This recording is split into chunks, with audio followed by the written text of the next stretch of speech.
오늘은 죄의 고백이 주는 힘이라는 제목으로 여러분과 말씀을 함께 나누려고 합니다. 이 말씀이 또 깨달아지는 은혜가 있기를 간절히 바랍니다. 회개의 기쁨 시리즈 이제 네 번째 시간입니다. 특별히 오늘은 이제 죄의 고백에 대해서 여러분과 함께 나누려고 해요. 여기서 말하는 죄의 고백은 우리가 이제 하나님께, 예수님께 하는 죄의 고백이 아니고 다른 사람에게 하는 고백을 말합니다. 쉽지 않은 부분이죠. 그러나 성령께서 오늘 이 시간 우리의 심령을 만주셔서 이것이 또 받아들여지게 하시고 도전하게 하시고 새롭게 하실 줄로 믿습니다. 여러분, 다 아는 말이겠지만 이런 말 들어보셨죠? 지옥은 죄 때문에 가는 것이 아니라 회개하지 않아서 간다. 지옥은 죄 때문에 가는 것이 아니라 회개하지 않아서 간다. 이게 뭔 말인가 싶지만 맞는 말입니다. 단순히 죄를 지은 것 때문에 지옥에 가야 한다면 이 세상 모든 사람이요 다 지옥 가야 돼요. 한 사람도 예외 없이 다 지옥에 갈 수밖에 없습니다. 사도 바울이 로마서 3장 23절에서 분명히 말합니다. 우리 함께 읽어볼까요? 자, 시작. 모든 사람이 죄를 범하였음에 하나님의 영광에 이르지 못하더니 모든 사람이 어떻게 됐다고요? 죄를 범하였다. 하나님의 영광에 이를 수 없다. 그러니까 하나님과 거리가 됐다는 거예요. 떨어졌다는 것이에요. 어디 가겠어요? 천국 못 가고 지옥 갈 수밖에 없지 않습니까? 아담과 하와 때문에 우리한테까지 흘러온 원죄를 언급할 필요조차 없습니다. 구태여 원죄까지 가지 않아도요, 모든 인간은 자기 스스로가 죄에서 자유할 수가 없습니다. 왜일까요? 마음이 부패했기 때문이에요. 예레미야 선지자가 말했지 않습니까? 만물보다 거짓되고 심히 부패한 것이 뭐라고 했습니까? 인간의 마음이다. 그러니까 아담과 하와 찾지 않아도요, 이미 저를 비롯해 모든 사람들의 그 마음이 심히 부패해 있는 것입니다. 그러니 태어나서 죽을 때까지 나는 단 한 번의 죄도 짓지 않았습니다, 이렇게 말할 수 있는 사람이 한 명도 없다는 거예요. 죄를 짓고 산다는 것입니다. 그렇기 때문에 죄 짓는 것만 가지고 내가 지옥이냐 천국이냐를 나누려고 한다면 결국 모든 사람들은 지옥행 열차를 탈 수밖에 없다 이 말이에요. 하지만 하나님께서는 그런 죄인이 천국에 갈 수 있는 길을 열어주셨어요. 그게 뭡니까? 바로 내 죄를 회개하고 예수 그리스도를 구주로 영접하는 것이죠. 내가 회개하고 예수님을 구주로 영접하면 예수님이 우리의 죄를 대신 져주시는 거예요. 하나님이 그리고 이것을 보신 후에 우리에게 죄가 없다고 여겨주시는 거예요. 여겨주시는, 이게 칭의라 그러지 않습니까? 고로 회개하는 자만이 예수님을 통해서 천국을 누릴 수가 있는 것입니다. 그러니까 죄를 지었기 때문이 아니라 회개하지 않는 것 때문에 지옥을 가는 것이고, 회개하는 자는 죄를 지었지만 주께서 용서해 주시고 또 의롭다 하시고 그리고 주님 품 안에서 영생을 누리는 것이지요. 그런데 회개하고 예수를 믿고 난 뒤에도 이 죄의 유혹은 우리에게서 떠나지를 않아요. 물론 예수님을 믿고 바로 죽었다, 그러면 죄의 유혹을 받을 필요도 없고 즉시 천국을 맛볼 수 있지요. 하지만 여러분 가운데 그렇다고 해서 나 예수 믿자마자 나 바로 죽고 싶어, 이런 사람 있습니까? 아직까지 살아계시잖아요. 모르긴 몰라도 예수 믿고 나는 바로 죽고 천국 가고 싶어요, 이렇게 말하는 사람은 아마 없을 거예요. 맞습니다. 회개하고 예수 믿고 나잖아요. 그러면 사실은요, 죽고 싶은 게 아니라 더 살고 싶어져야 돼요. 왜일까요? 내 마음이요 이전과 달라졌어요. 회개를 하기 전에, 예수님 알기 전에는 내 마음 가운데 이 세상의 것을 따라 살았거든요. 때로는 이 세상 근심과 걱정과 염려와 두려움에 잔뜩 쌓여 살았거든요. 근데 내가 예수님을 정말 인격적으로 경험하고 나면 내 안에 성령님이 이제 주인 되시거든요. 그럼 이제 달라지는 거예요. 세상을 보는 눈도 달라지고 내 마음도 달라지는 것이에요. 그래서 내 안에 어떤 마음이 막 일어납니까? 이제 예수님을 위해서 살고 싶다, 내가 하나님의 나라를 위해서 살아보고 싶다, 이런 꿈이 생기게 되는 거예요. 살고 싶어지는 겁니다. 하나님도 우리들이 이런 마음을 잘 아십니다. 그래서 아주 특별한 예외가 아니고는 예수 믿는 사람을 바로 예수 믿자마자 천국으로 데려가시지 않습니다. 하나님께서 이 땅에서 하나님 나라를 위해서 씨를 뿌리고 열매를 거둘 수 있는 기회를 주시는 거예요. 기회를 주시는 거예요. 이 땅에 사는 동안 성도가 누리는 자유와 평강과 승리가 무엇인지를 맛볼 수 있는 기회를 주시는 것입니다. 그런데 이 기회 속에는 어떤 시간이 있어요? 죄와 싸워야 하는 시간들이 있습니다. 그러니까 이 땅을 살아가는 동안은 어쩔 수가 없는 거예요. 그래서 회개는 구원받기 위한 단 한 번의 의식으로 끝나는 것이 아니에요. 회개는 죄와 싸워야 하는 이 세상에서 늘 우리가 반복해서 해야 되는 것입니다. 정상적인 사람이라면 지금 여러분들 이 말씀을 듣고 있는 여러분들 어제 세수하셨어요? 안 하셨어요? 하셨어요? 안 하셨어요? 물론 시커매 보이겠지만 하셨죠? 그죠? 저도 좀 까맣게 보여도 저도 했어요. 저 조금 전에도 했어요. 정상적인 사람이라면 어제 세수했다고 오늘 어제 했으니까 이러고 안 하진 않습니다. 매일 하는 거예요. 매일 씻는 거예요. 왜일까요? 매일 더러워지니까요. 더러워지는 게 있어요. 얼굴 깨끗한 것 같아도 이게 문대 보면 하얀 휴지로 문대 보면 여러분들 뭐라 그래요? 여자분들 기름종이라 그래요? 그 문대 보면 그죠? 이게 시커먼 게 묻어 나오잖아요. 내 얼굴 깨끗한 줄 알았는데 그게 아니잖아요. 그 더러워지기 때문에 씻는 거예요. 회개도 똑같습니다. 매일 더러워지는 것들이 있어요. 그래서 회개도 매일 해야 되는 것입니다. 우리는 하루하루 살아가면서 우리의 마음과 생각과 행동이 뭐와 싸운다고요? 죄와 싸우는 거예요. 심지어는 가만히 앉아만 있어도 내가 생각하지도 않았던 나쁜 생각, 나쁜 마음들이 들 때가 있어요. 저만 그래요? 거짓말하지 마세요. 여러분들도 있잖아요. 그냥 가만히 앉아 있는데 훅 치고 들어오는 그런 생각들 있잖아요. 그런데 이렇게 온갖 죄와 싸우다 보면 우리가 그 죄와 싸워가지고 늘 KO로 이기는 게 아니더라 이 말이에요. 항상 그렇게 승승장구하면 얼마나 좋아요. 근데 그렇지 않아요. 때로는 죄와 싸워가지고 간신히 이길 때도 있어요. 어떤 경우는 죄와 싸웠는데 질 때도 있어요. 이럴 때 뭡니까? 흔적이 남는 거예요. 싸우다가 간신히 이기면 나도 터진 거 아닙니까? 졌으면 졌기 때문에 또 더 많이 맞았을 거 아닙니까? 그러니까 내 심령에 뭐가 있는 거예요? 죄의 찌꺼기, 이 죄의 때가 그 흔적들이 내 심령 안에 남는 것입니다. 근데 이러한 죄의 찌꺼기와 때를 그냥 그대로 방치하고 있으면 어떻게 돼요? 그게 쌓이는 거예요. 여러분 세수 안 하고 계속 지내면 어떻게 됩니까? 나중에 이게 굳어져요. 그래서 그냥 씻어서는 안 닦여요. 그 타올로 빡빡 문대야지 닦이잖아요. 마치 그렇게 되는 거예요. 내가 죄하고 싸울 때 항상 이기는 게 아니기 때문에 그것들을 그냥 방치하고 있으면 그 흔적, 그때 그 찌꺼기들이 내 안에 다 쌓이고 있는 것입니다. 그게 나중에는 처리가 안 되면 견고한 진이 되는 거예요. 그렇게 견고해질수록 결국은 내가 예수님과의 친밀함을 누리지를 못하는 겁니다. 내가 예수 믿는다고 하는데, 내가 교회 생활을 오래 하는데 정작 내 안에 뭐가 없어요? 친밀함이 없어요. 복음의 능력이 없는 것입니다. 성령님과 인격적인 관계를 누리면서 행하게 되는 그 복음의 능력, 이상하게 나한테 없는 것이죠. 영적인 부흥, 성령 충만을 경험할 수가 없는 거예요. 죄의 문제예요.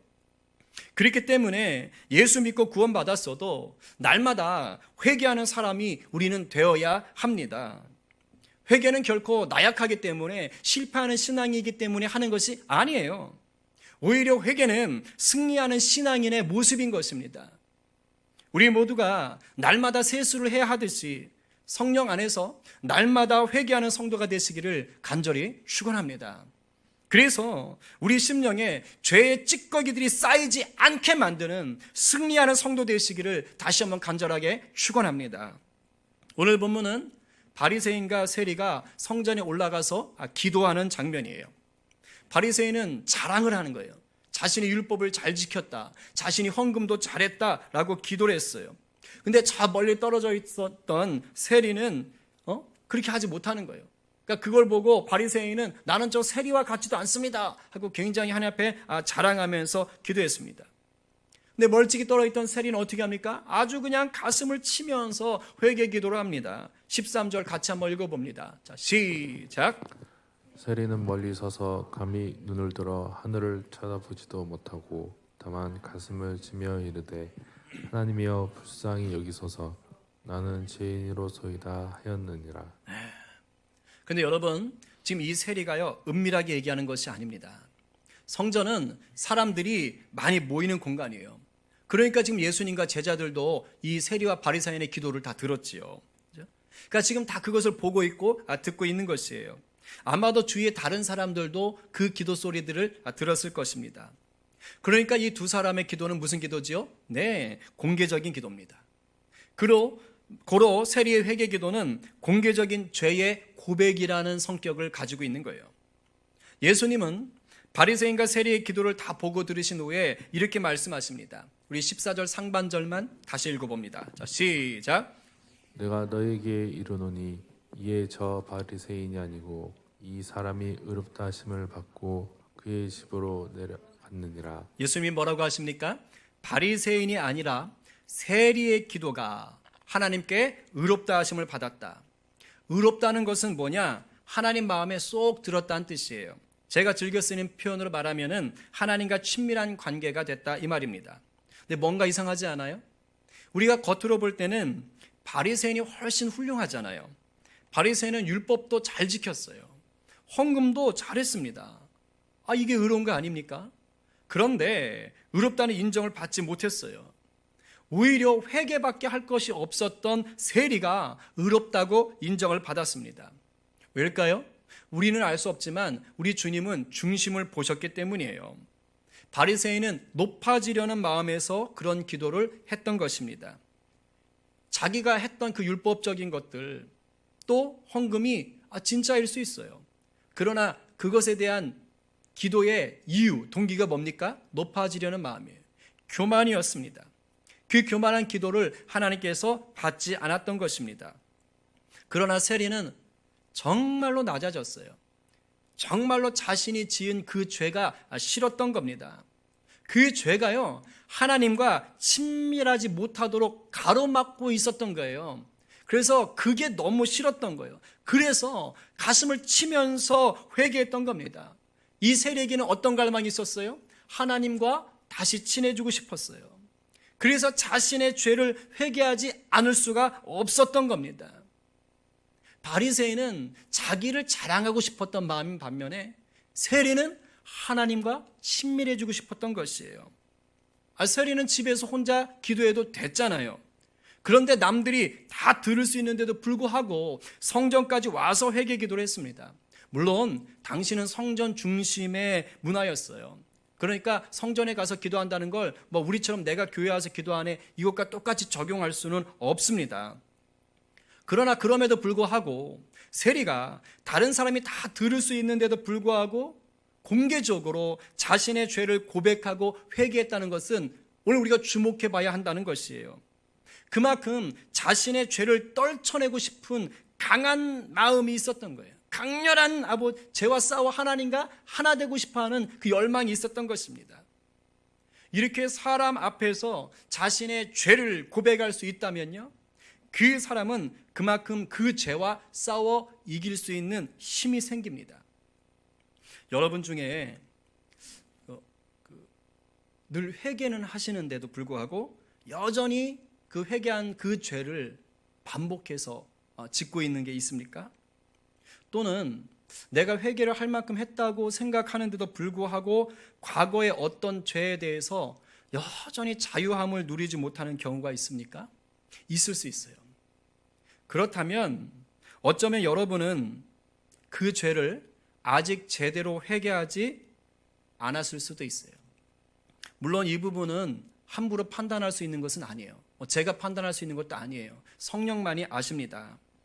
그러나 영적으로 볼 때 반복되는 죄가 나는 싫어하는데도 불구하고 내가 여전히 그 죄를 반복하고 있다면 다시 한번 생각해 보셔야 돼요. 혹시 내가 교회를 다녔으니까 그냥 생각으로만 이거 죄인데 하면서 내 생각으로만 싫어할 뿐 사실 내 자아와 내 감정이 그 죄를 은밀하게 요구하고 그 죄를 즐기고 있는 것은 아닌지, 그것을 성령님 앞에 정말 솔직하게 물어봐야 됩니다. 또 과거에 지은 그 죄를 내가 회개했다고 했는데도 불구하고 계속해서 그 죄가 나를 힘들게 눌러버린다면 이거 성령님께 물어봐야 돼요. 성령님은 용서해 주셨는데도 불구하고 내 의가 살아서 여전히 내가 그 성령님의 용서해 주심을 인정하지 못하는 것은 아닌지, 아니면 참된 회개가 아니라 그냥 하나님한테 벌 받을까 봐 그게 무서워가지고 그래서 내뱉은 그냥 단순한 인간적인 고백은 아닌지를 한번 내가 다시 한번 생각해 봐야 돼요. 이런 경우에는 그냥 나 혼자 회개한다고 해서 잘 해결되지가 않더라 이 말입니다. 이런 죄의 싸움에서 이기는 방법 중에 하나가 바로 뭐냐? 다른 사람에게 그 죄를 고백하는 것입니다. 물론 모든 경우에 나의 죄를 다른 사람에게 고백해야 되는 것은 아닙니다. 궁극적으로 회개라는 것은 하나님께 하는 것이지 사람에게 하는 것이 아니기 때문이에요. 그렇기 때문에 많은 경우에 내가 하나님께 진심으로 회개하면 용서함을 받고요, 그 죄와 싸워 이기는 삶을 살게 됩니다. 그러나 계속 같은 죄를 고백하는 것, 같은 죄에 반복적으로 무너지거나 또는 과거의 죄에 묶여 있을 때는요, 믿음의 사람들에게 죄를 고백하는 것이 내가 그 죄를 끊고 자유함과 승리를 누리는 결정적인 열쇠가 되기도 하는 거예요. 그 예수님의 사람이란 우리 제자훈련 교재 책에 이런 내용이 있어요. 남자들의 은밀한 전쟁이라는 책을 쓴 패트릭 민즈 목사님의 말입니다. 자신이 싸우고 있는 죄에 대하여 다른 사람에게 고백하여 도움을 요청하고 있다면 그는 진정으로 회개한 것이다.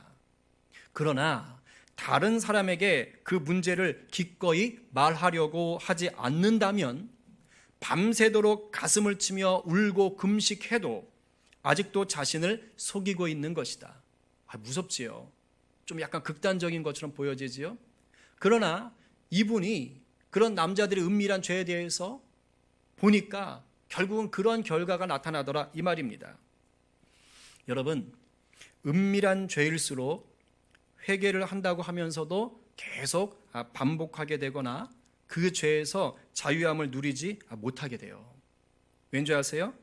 그 죄가 드러나면 내 인생에 엄청난 수치와 실패가 찾아올 수 있다는 것을 알기 때문이에요.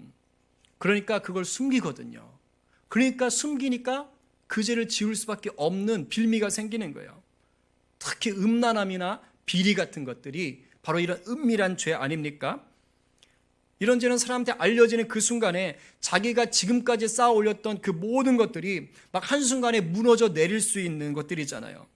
그러니까 그 속에 그 죄를 어떻게든지 감추고 싶어하는 욕망이 있는 거예요. 왜요? 두려우니까요. 두려우니까. 그러니까 스스로만 알고 있는 것처럼 되는 거예요.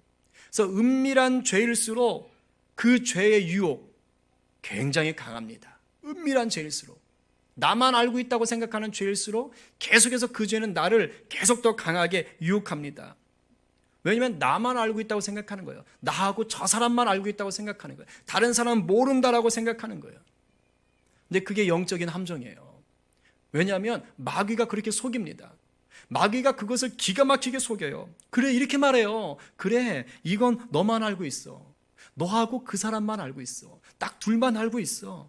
너하고 그 사람만 숨기면 돼. 아니, 너만 잘 숨기면 돼. 그러면 너는 적당히 계속해서 즐길 수 있어.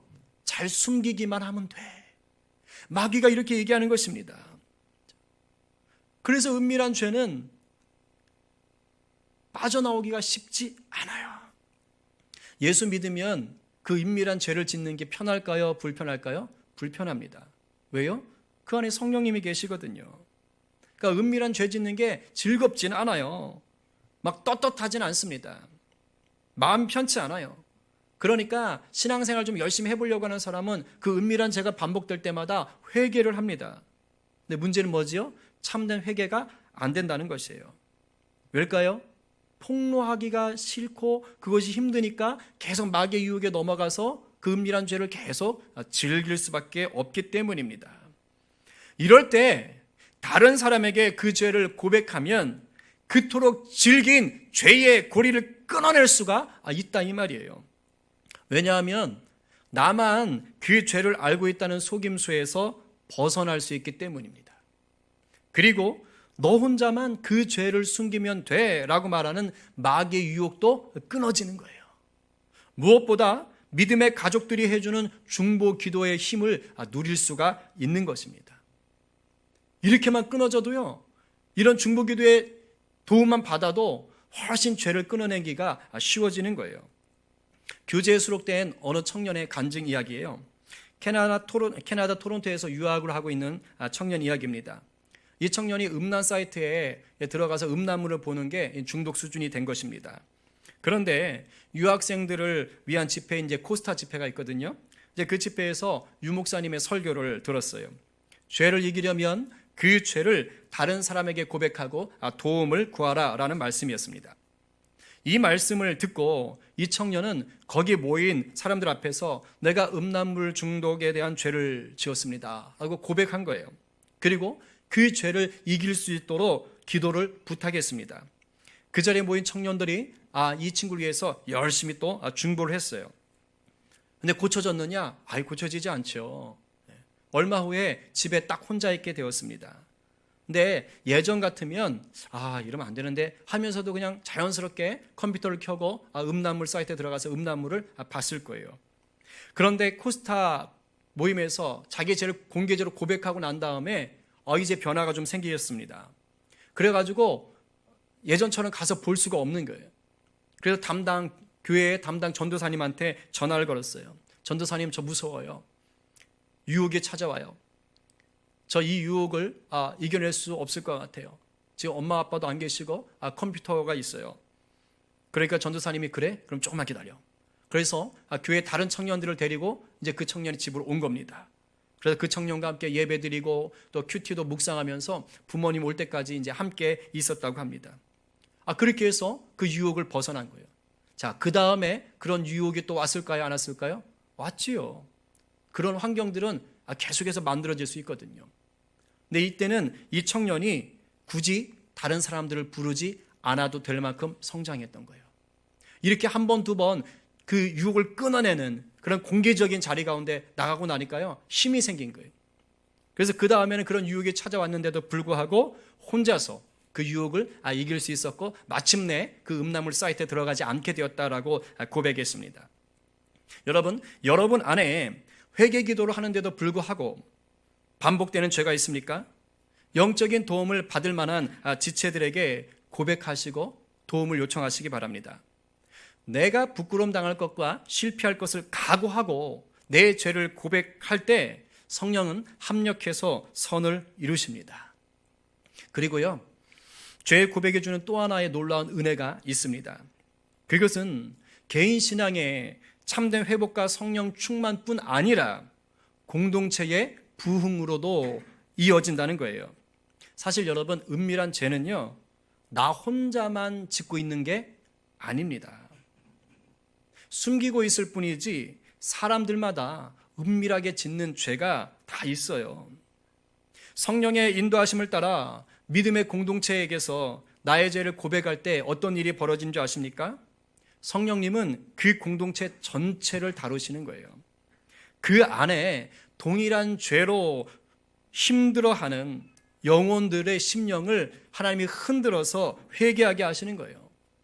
또 죄의 모양은 다르지만 은밀한 죄로 힘들어하고 신음하던 자에게 그 죄에 불을 붙여가지고 회개하게 하시는 것입니다.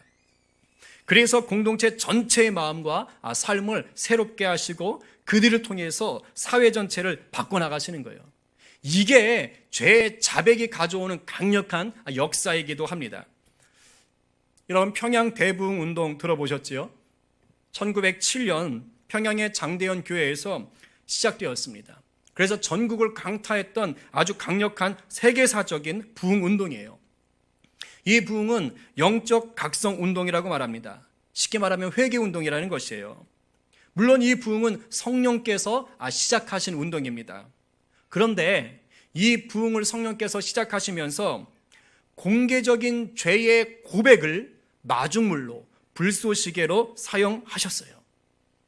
이 성경 역사학자들이 1907년 평양 대부흥 운동을 얘기할 때 이 대부흥 운동에 영향을 준 사건이 있었다 그래요. 그게 1903년 원산 기도 운동입니다. 선교사들 서너 명이서 우리나라 신도 몇 명과 함께 이제 기도회를 갔습니다. 그때 그 자리에 캐나다에서 왔던 의료 선교사 하디가 있었어요. 이 하디 선교사는 당시에 강원도에서 사역을 했는데 3년 동안 사역을 하는데 열매가 없는 거예요. 완전히 지쳐 있었어요. 그리고 나서 그 지친 몸으로 기도에 와가지고 자기의 그런 심정을 이제 얘기하는 것입니다. 난 너무너무 힘들다.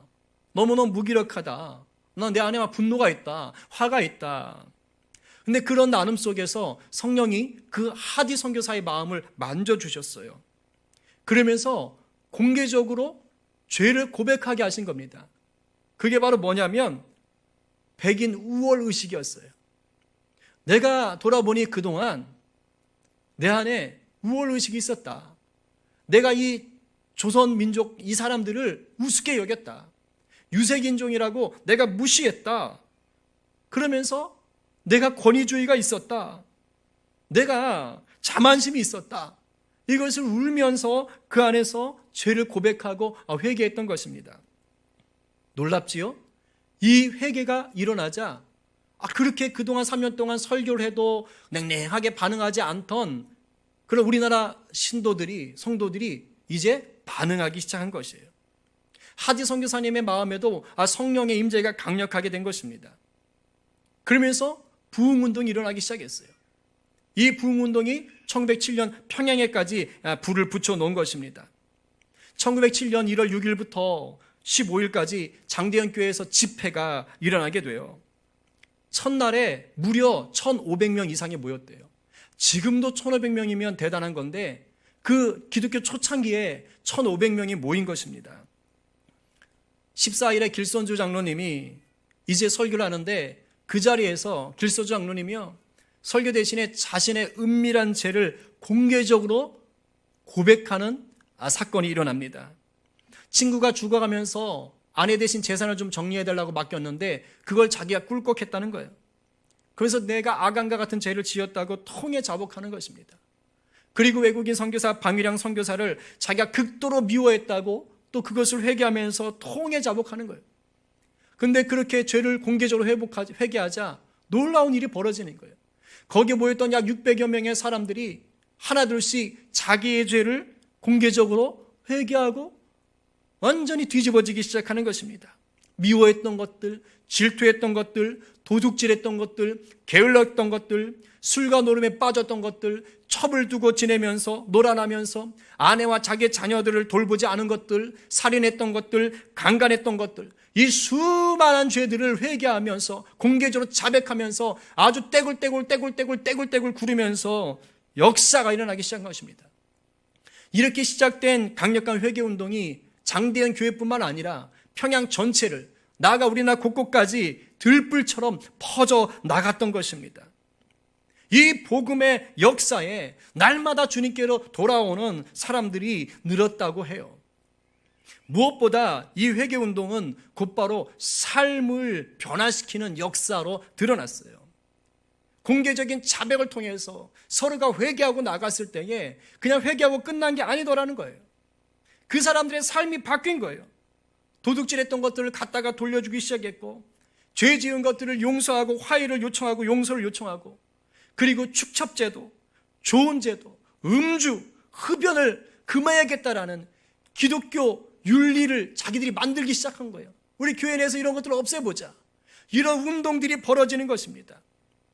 결국엔 이러한 변화가 사회 전체를 바꿔나간 거예요. 소금과 빛의 영향력을 사회 전체에 드러내기 시작했던 것입니다. 우리가 잘 알듯이 교회가, 기독교가 우리 이 땅에 들어와서 일제강점기 때, 또 6.25 때 조선 말에 얼마나 대단한 영향력을 끼쳤습니까? 얼마나 선한 영향력을 드러냈습니까? 바로 이러한 죄의 고백과 회개의 역사가 일어났기 때문이에요. 그렇습니다. 죄의 고백은 강력한 힘이 있습니다. 내 개인을 묶고 있는 죄의 질긴 고리를 끊어내는 강력한 칼날이 되는 거예요. 또한 한 사람의 죄 고백이 불씨가 되어서 공동체를 묶고 있는 은밀한 죄를 다 태워버리기도 합니다. 이것을 우리가 흔히 부흥이라고 말하지요. 성령의 바람으로 불어오는 그 부흥이 죄의 고백, 죄의 회개로부터 일어나는 것입니다. 물론 이처럼 강력한 힘을 가진 죄의 고백이지만 이건 역시 내 힘으로 하는 것은 아니지요. 그러니까 아무 때나 아무한테나 내가 고백해야지 해서 고백하시면 큰일 납니다. 성령의 인도하심을 따라서 하시는 거예요. 그것을 듣고 도움을 줄 만한 영적인 대상하게 하시는 거예요. 여러분, 이제 정리해요. 반복되는 은밀한 죄를 완전히 끊어내고 주님과 온전한 친밀함을 누리기 원하시는 분이 계십니까? 과거의 죄에 묶여서 주님과의 친밀함을 누리지 못하는 분이 계십니까? 이 시간 성령님의 도움을 구하십시다. 그리고 도움을 줄 만한 영적인 지체들에게 그 죄를 고백하고 기도를 부탁하시기 바랍니다. 성령님께서 죄를 고백하며 회개하는 여러분과 그 지체들 안에 강력하게 역사하실 줄로 믿습니다. 나아가서 이 세대 안에 평양 대부흥 때와 같은 영적 대각성 운동이 일어나 교회들이 새롭게 되고 사회의 소금과 빛의 영향력을 드러내게 되기를 간절히 소망합니다.